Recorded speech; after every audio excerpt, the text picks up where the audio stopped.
Sometimes you get drawings from other clients or consultants which has certain entities in the drawing that seems quite relevant, but as soon as you go into a command like Lines Auto and you start a line and you want to snap to certain objects, you will see there's no snap points defined or that CADI gets on those objects. On further investigation, selecting those objects and going to Object Properties, you will find that those objects are actually something called faces.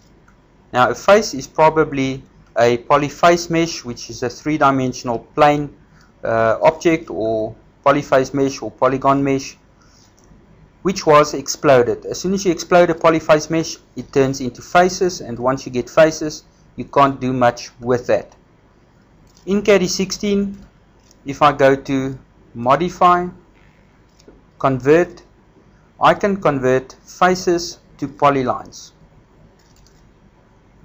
Your selection will determine which faces it will convert.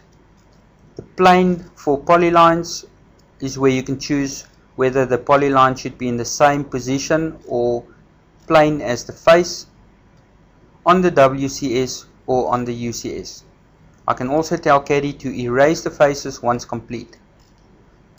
Once I say OK and I drag a rectangle across these objects, it will simply go and convert them into polylines, meaning you can now snap to those objects, or if you go to Object Properties on them, you will find that they are now turned into polylines, which you can use as polylines, or in turn you can explode the polylines if you want those objects to be lines or arcs itself.